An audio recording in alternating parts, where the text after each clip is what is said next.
The Wisconsin Department of Health Services presents Exterior Work Practices. The purpose of this hands-on exercise is to show students the proper steps for restricting entry to a work area and to protect the ground under and around the work area from becoming contaminated, as well as the proper steps for cleaning the work area after completion of the work, followed by a visual inspection. The supplies needed include orange cones, barrier tape, warning signs, plastic sheeting, duct tape, a cutting tool, tape measure, disposable tack pad, flashlight, cleaning wipes, a HEPA vacuum, and garbage bags. Before you begin, close all doors and windows below or within 20 feet of the work area. Step 1. You'll want to cover the ground with plastic sheeting, at least 10 feet in all directions from the actual location of paint disturbance. If your work is not being conducted on the ground floor, make sure you use enough plastic to contain any debris that may be created from the renovation work. And depending on your scenario, 10 feet of horizontal plastic sheeting may not be adequate or possible. In this situation, you should consider using vertical containment or extending your horizontal containment if possible.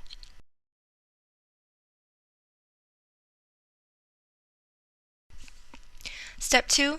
Secure the plastic sheeting to the side of the building. This will create a good seal to keep debris out of the soil.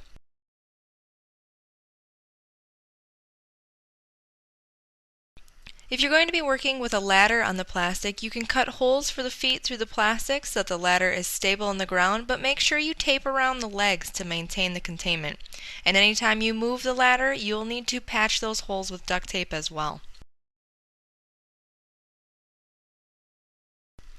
Step 3.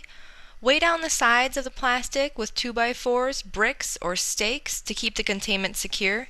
Curbing the plastic by rolling the plastic over creates a barrier to prevent dust and debris from blowing off the plastic. Additionally, you can use spikes with washers and weights to keep the plastic from ballooning in wind or from sliding around in the grass. Anything used to hold down the plastic that is not completely wrapped into the plastic will need to be thrown away.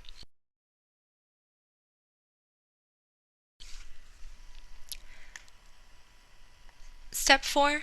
Place barrier fencing around the perimeter of the work area, 20 feet from the work area on all exposed sides.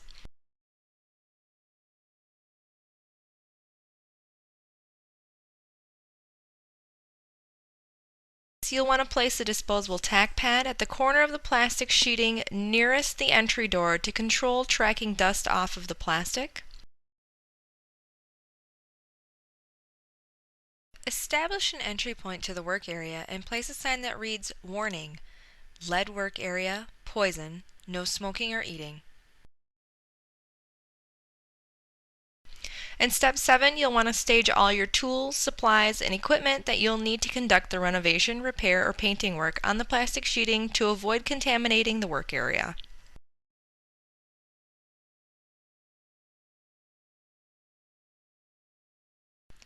Wrapping components.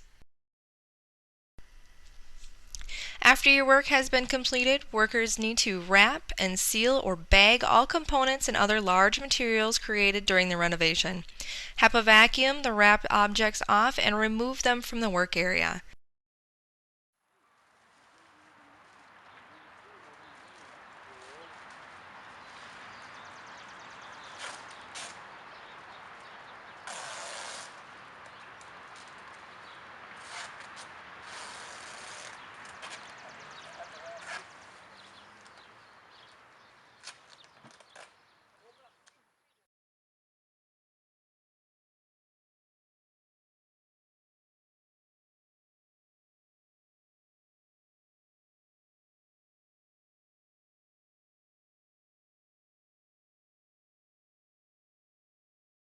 Then you can proceed to cleaning off your tools with a HEPA vacuum and remove those from the work area as well.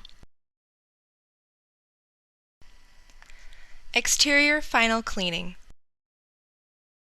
Step 1. Clean off the plastic sheeting using a HEPA vacuum. Although this is not required, it's a lot faster than wiping up dust and debris by hand with cleaning cloths.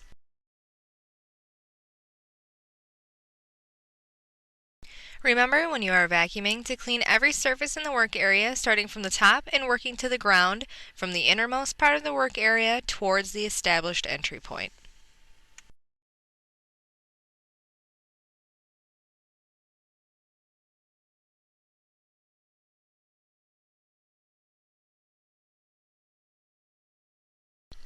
Step 2, you'll want to mist the plastic sheeting and fold the dirty side inward.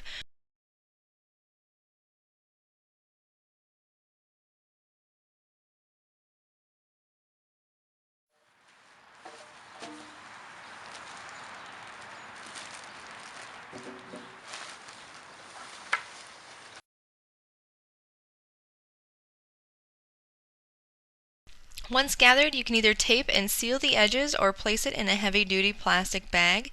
This will need to be disposed of.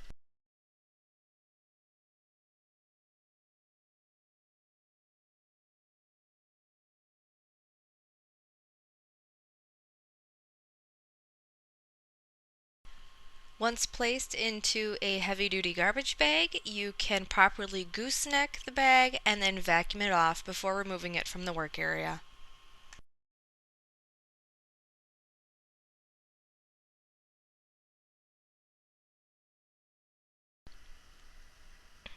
You can remove your PPE as well as any remaining waste from the work area and place in the appropriate waste containers and clean all surfaces in the work area and areas within 2 feet beyond the work area until no visible dust, debris, or paint chips remain.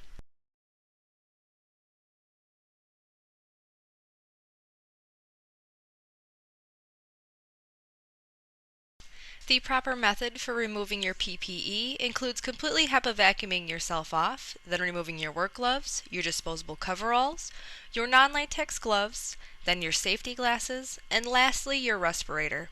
Then you'll want to use your hand washing facilities to wash your hands, face, and shoes.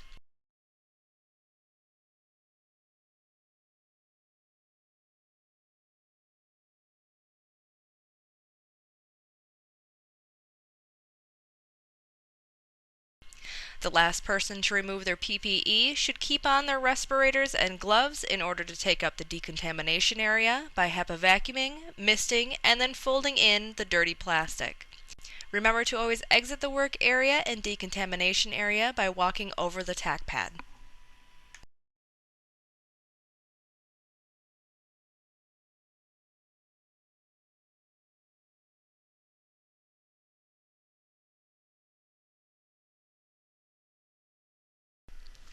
Step 4. After completion of the cleaning, recheck your work. Conduct a careful visual inspection of the work area for visible dust, debris, or paint chips on hard surfaces and in the soil. If dust or debris is found, re-clean and recheck your work with another visual inspection.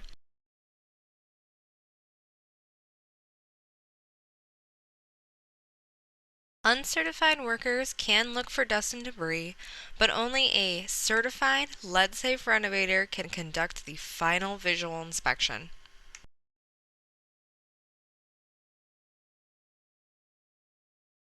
Finally then, you can take down your barrier tape and caution signs.